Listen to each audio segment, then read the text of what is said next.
Hey Explorers, this episode was brought to you by Anchor.fm. It's the distribution service that we use to get this podcast to you. And to be honest, it's great. It's free. There's tons of creation tools that let you edit your podcast right from your phone or computer. They upload it to everything, Spotify, Apple Podcast, and tons of others. You can even make money with no minimum listenership. So it's got everything you need in just one place. So download the free Anchor app or go to anchor.fm to get started. You want the book or do you want to do just straight off your brain? I've got them all in my brain box. Okay. From the brain.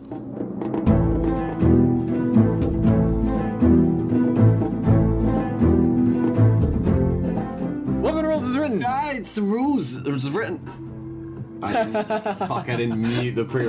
We're keeping it in anyway. I've muted it now. All right. Welcome back to Rules is Written. It's been a month or so, give or take, which means it's time for a short rest. Yeah. Everyone, calm your tits for a moment.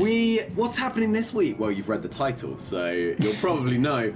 But we are going to be talking about some of our favourite feats. Yeah. What are FFs. feats, JT? Feats are fun extra abilities that you can choose at certain levels in lieu of getting ability score improvement. So every time that you see you can get an ability score improvement, you can probably also choose instead to get a feat. Yeah, and they have their own little section in the customization part of the book. Feats are completely optional, really.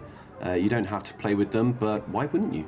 They're great, they're fun. Some of them come with prerequisites. Like you may read some of them and it will say you can only have this feat with a strength of 13 or higher. Yeah, and then some give you ability bonuses anyway, so might be keen to choose those. Yeah, this is really, some of these can also help you go above 20 with your abilities. So we're going to talk about some of our favorites, controversial picks. We've each chosen a few, and they're very secret, neither of us knows. JT, what's your first one? My first one is Grappler. Grappler. Yeah. I have a inkling what this might be. What's Grappler? So Grappler is one of those feats, I think, that are also very misunderstood, I think. This is like for me, this is like the rogue sneak attack, where every time I ever use it, I will probably have to read it. But in essence, you get super good at grappling, which is a core mechanic of D&D, right? So if you don't know what grappling is, it's when you forego one of your attack actions to initiate a grapple. And when you grapple somebody, their speed becomes 0 after you successfully make a athletics check contested by the target's either athletics or acrobatics. So you're rolling athletics, I'm rolling an athletics or acrobatics, I get to choose. Yeah. If you win, I'm grappled, and my speed becomes 0. Anything else?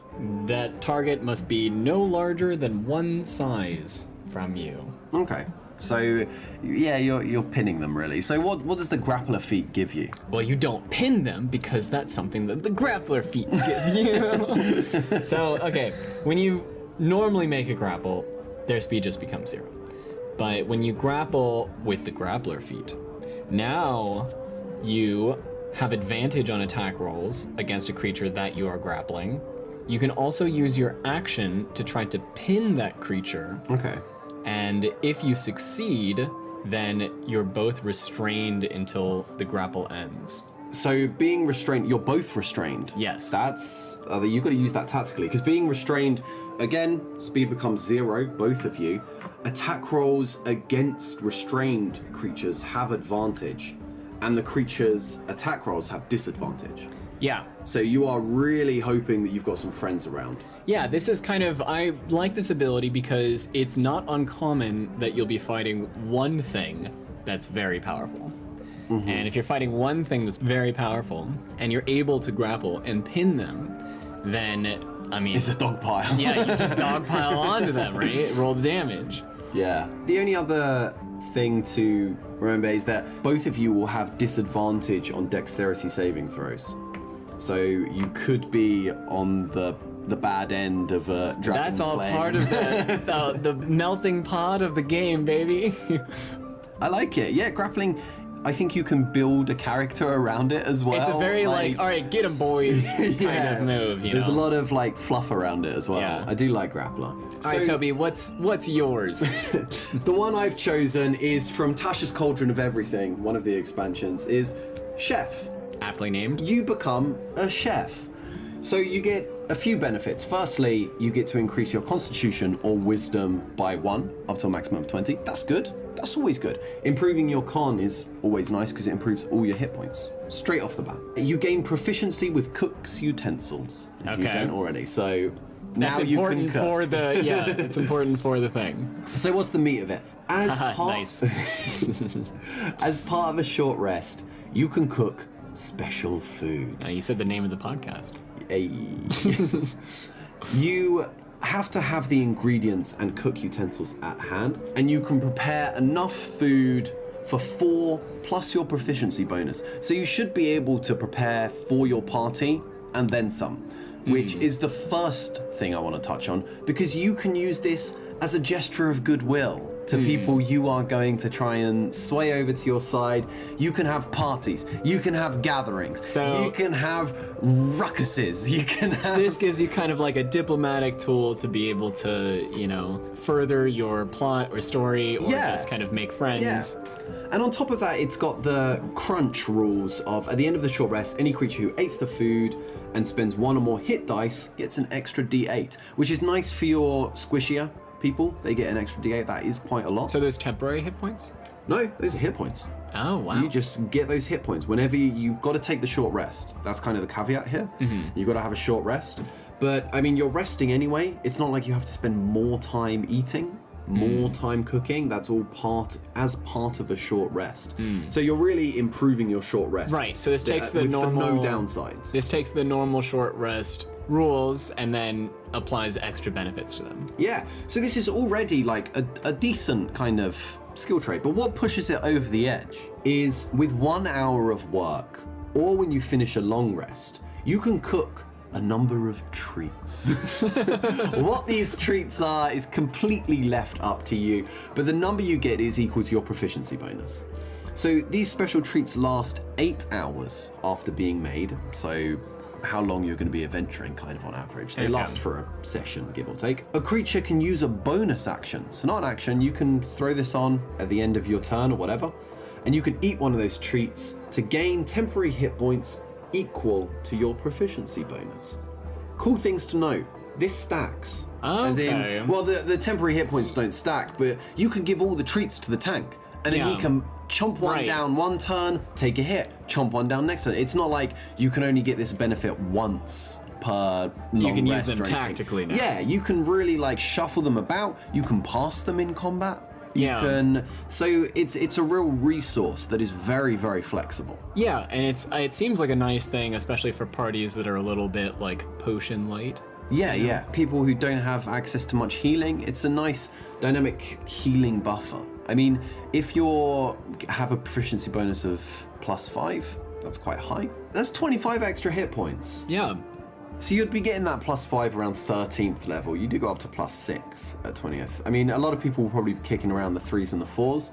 Even then, it's still a good ability. Plus, it's flavorful. Oh, you there's see so what many he puns. did there. So that's my first pick, Chef. I love it.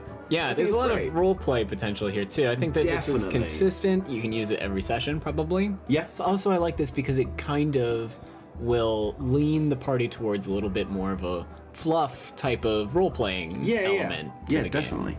And also with that second ability, it's part of a long rest, so you don't have to spend extra time, but you don't have to do it at a long rest. You can spend an hour making the treats at any time, and an hour can come up any time in the day. Like even if you're doing some low-key investigating in between kind of encounters, if you're not dungeon diving, maybe you're going between encounters in a city or something, there's many times you can get an hour to spare.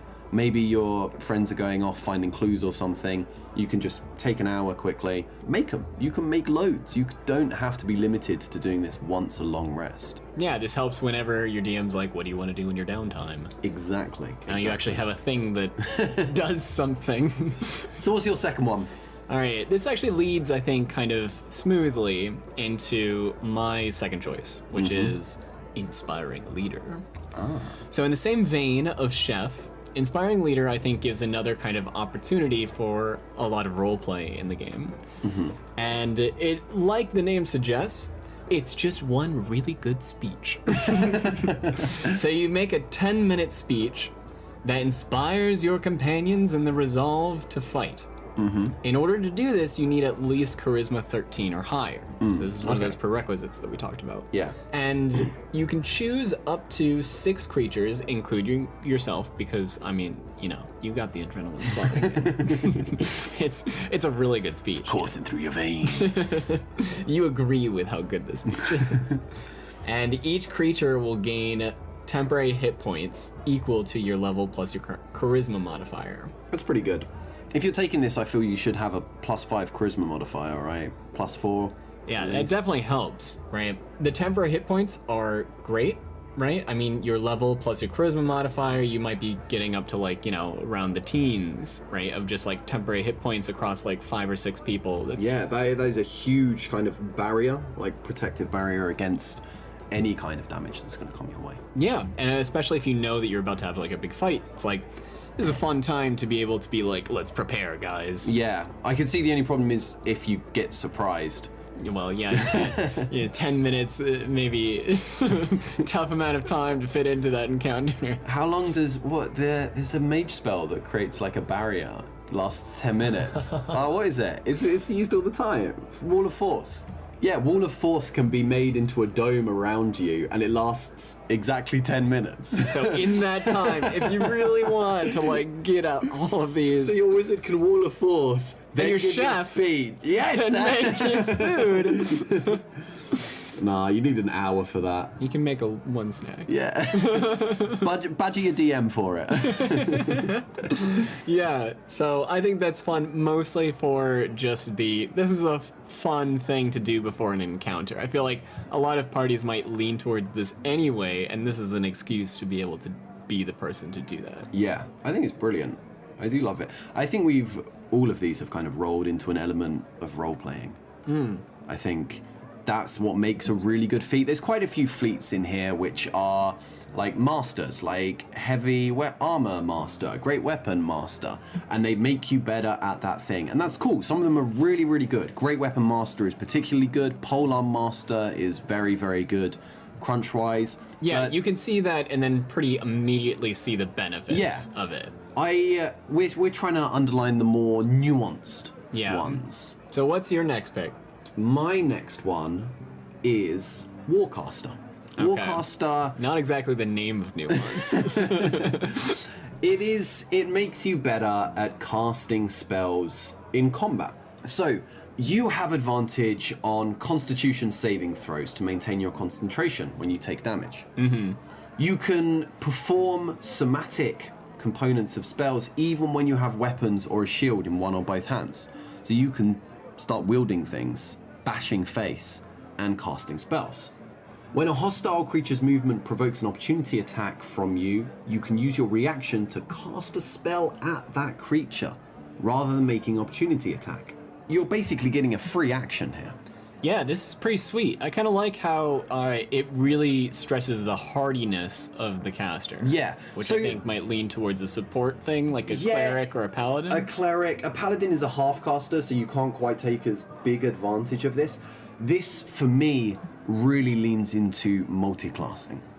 If you are high enough level to get some good multi-class levels going on in maybe a wizard spec or a sorcerer and a barbarian or something, this can let you this can let you really tank some damage and deal it out at the same time. It's got a bit of a personal kind of attachment to me because, like, when I played Skyrim, my first character was a battle mage kind of thing. I think it's a really cool ability. You get to hit things. Sword in one hand, ball of flame in the other. I think it's really good. And this is one that unlocks a whole new playstyle. It's essentially a class between classes. That's why I like this one so much. You're not just pigeonholed into a certain way. There are many ways to exploit Warcaster. So in your mind, how does this help, like, bridge between two classes if you wanted to try to multi-class into... So the obvious one is being able to be a barbarian or something like that, a tanky class, and also throw some spells. That's cool. But you can also do things like convince your DM that you can cast spells without the use of your hands. You can carry things, you can be a pack mule. There's obviously lots of MacGuffins around in D&D that you have to collect, move things, places. Being able to have that flexibility. Yeah, so now you can't have the, bind and sack the wizard, Yeah. right? You can still cast spells somatically. Yeah. If you... So it says weapons and shields, but do you need to... If you have two-handed weapons, this is a bit of a grey area as well. You could say that it takes your free action to sheath a weapon, but maybe if you have two weapons, it takes 2 actions to sheath them, so you'd have to use your full action to sheath both weapons, and then you can cast things. It's a bit finicky. This is one to discuss with your DM, how Warcaster will work in your game and what you can do to unlock his ability. If you have a cool DM who can run with it, you're going to have a good time with Warcaster. Okay, what's your third one? Okay, my third one is your least favorite one, It's fucking lucky, isn't it? which is lucky. I knew you would pick this. Somehow your ESP was correct. Go on, let's do lucky. So lucky is, indisputably one of the, mechanically best feats to choose. It's hard not to be drawn to lucky. So you have 3 luck points. And these luck points will kick in at just the right time. After you roll a d20 for either an attack roll or an ability check or a saving throw. Anything at all. Anything at all. You can choose to re-roll. Just spend one of your luck points and re-roll that dice until you get the outcome that you want. Do you have to? This is before take the outcome second is one? determined. You can choose which one of the d20s you want to use. So you not only get to re-roll, but you get to go back to your original roll. Yeah, 'cause it's luck. you don't have to use the new one. It's not unluck. And if I'm interpreting it right, you can spend multiple luck points on the same roll. Yep, you have 3. You can choose to use whatever you want, including on the same roll. It's so unimaginative. Okay, and the last bit about this is that you can also use your luck points when attack roll is made against you. And then you can choose, after you roll this d20, whether the attacker uses this roll or their roll. Yep, that's luck. Why do you like it, JT? Because it's the best one. I think it's pretty obvious to see why. I can see why people take it. I can see why it's always the first one people take. Every single player. Because it's the best I one. actually Why would ban you it not choose the best in my one? games. I straight up ban it. I'm not gonna lie. It's too good. Re-roll all your things. I think there's arguably some better feats in here that give you, say, more damage output more consistently. If you average out all the numbers, that one is numerically better, sure. My problem with Lucky is it takes away from a narrative. D&D is just as much succeeding as it is failing. And the amount of times when you get to a crucial point and you massively fail a roll and you now have to run with it. You've got to improvise, you've got to adapt, improvise, overcome. You got to think about it, you got to build a whole new story, a whole new narrative. Nothing's going your way, and that is when you get some of the best D&D stories to come out of it. But This just, if everyone takes the lucky feat, because there's no prerequisites, everyone can have it. Oh yeah, you can. Everyone takes the lucky feat, it's just, bad things just don't happen as much. By such a wide margin. You go from rolling badly maybe a quarter of the time to rolling badly, I would say statistically in key things that matters, 1% of the time or less. It just destroys kind of the narrative of failure. So, counterpoint. Yep. This also requires a bit of, like any other feat, that has like a limited pool of uses, an amount of, I guess, prioritization, right? You have to know what is important. I would say yes if you got one, but you get 3.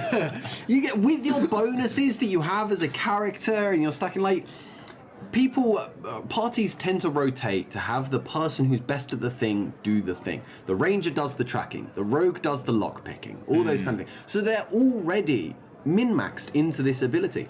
So it is a wonderful narrative moment when the rogue completely fucks up at lockpicking, and you've got to find a new way into that. But okay, now the rogue, it's a crucial moment. They only happen like maybe once per character, per long rest. You need to like get through the thing, do the like really pass the check. Nope, I failed. I'll just roll again. I'll just roll again. I'll just roll again. You can roll 4 rolls on this, 1 check if you really want to.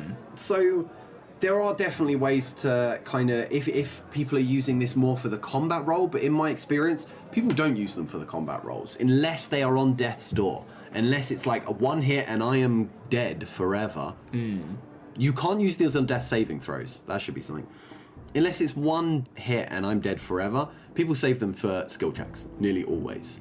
And skill checks are the narrative bread and butter of D&D. So that's your main problem, is not so much the combat focus of those. It is destroying the narrative. Yeah, and I understand that it makes me sound like a Scrooge. I totally get it. I completely do. But failure is a big part of D&D. That's why we have these checks in the first place. That's the whole thing. That is something that is essentially out of your narrative hands. You make the decision to do something, and how that happens is in the dice. When you take that ability like out of the dice, you're taking, I think, a core part of D&D that makes D&D fun. Even if you constantly min-max against randomness, if you're trying to make your character the best it can be, I'm sure you get pleasure out of making it the best it can be, out of fighting that randomness.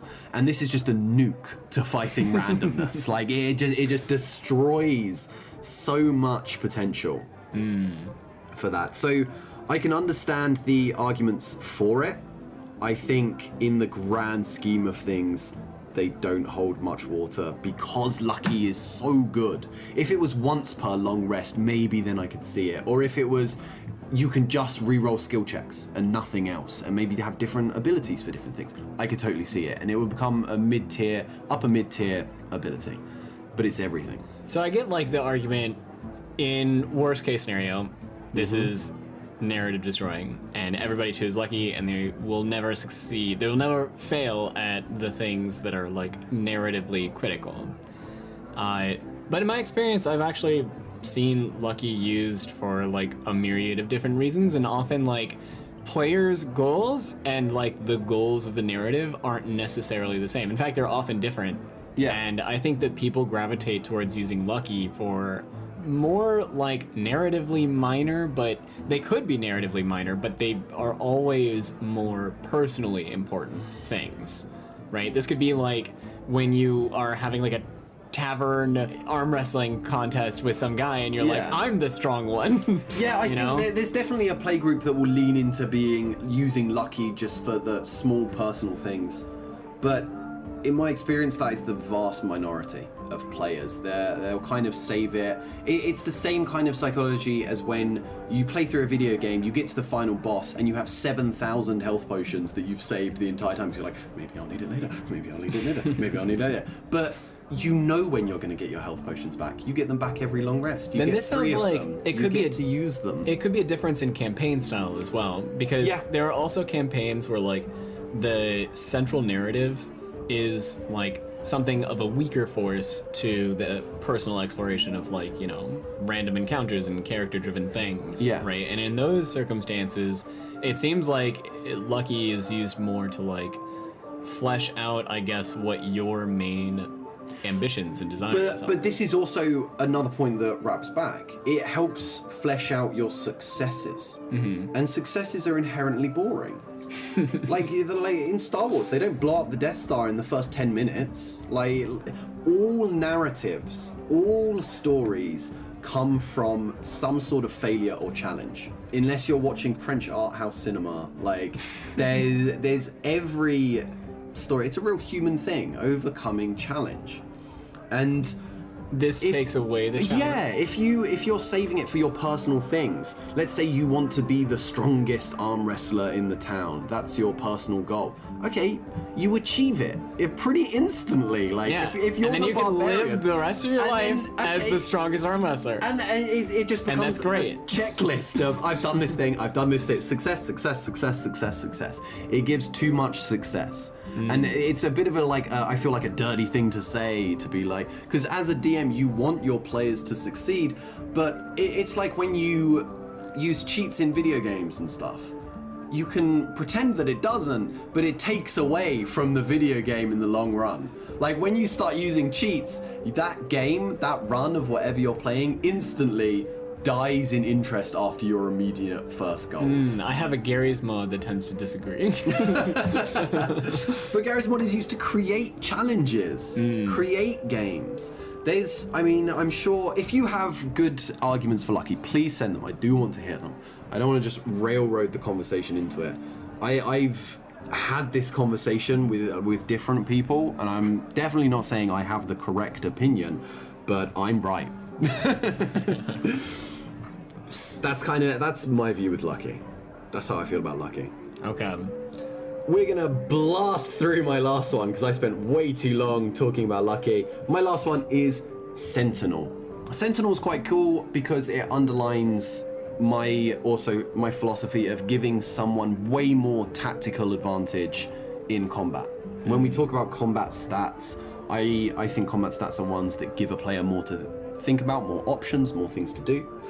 Sentinel is whenever you hit a creature with an opportunity attack, its speed drops to 0, and this stops any movement they may have been taking. Creatures within your reach provoke opportunity attacks even if they took the disengage. And whenever a creature within reach makes an attack against a target other than you, and the target doesn't have this feat, you can use your reaction to take a melee weapon attack. This makes you like a queen in chess. Like your positioning is so important to holding choke points.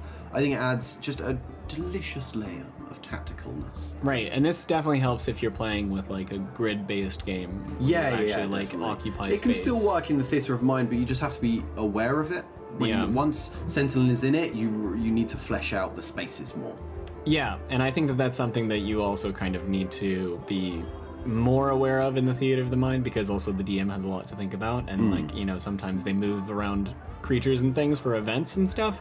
Yeah. Don't necessarily think about opportunity attacks on the way. Yeah. So making sure that everyone's kind of aware of opportunity attacks and really utilizing them to their fullest. Yeah. This uses opportunity attacks. It goes from being something that can be forgotten about to being a central mechanic for you, which I think is a cool thing. I think it's this should totally be just an ability of a class, a higher ability. I think is great. I think it's fantastic. Maybe a paladin could use this. Yeah, I like that it makes your positioning more important and that it gives you more to do. Yeah, definitely. So that's it for this week. Yeah. Hopefully we've given you some food for thought. As always, you can reach us, Toby at rulesaswrittenshow.com. Message me your thoughts on Lucky. And if you really want to, message me your thoughts on Bountiful Luck from Xanathar's Guide to Everything, which is potentially even more horrific. But that's a story for another time. You can help support us. We are starting a Patreon. Information for that is coming soon. It'll be all linked in this. And you can visit us on our website at rulesaswrittenshow.com. and drop us some comments and stuff. Yeah, please do. Love hearing from you. Send this to a friend, please. We need more stats. I like the numbers when they go up. But you're more than just numbers to us. You're also lines and trends. Although the last episode, Rogue, people don't really care about the Rogue, I've noticed. Not a lot of love for Rogue. All right, well, we'll be getting this episode to you ASAP. I'm going to get to editing. We'll see you guys next time, where we will be bringing you the Sorcerer. Ooh, we're going to be starting the trio of casters. Until then, until next time, au revoir. Goodbye.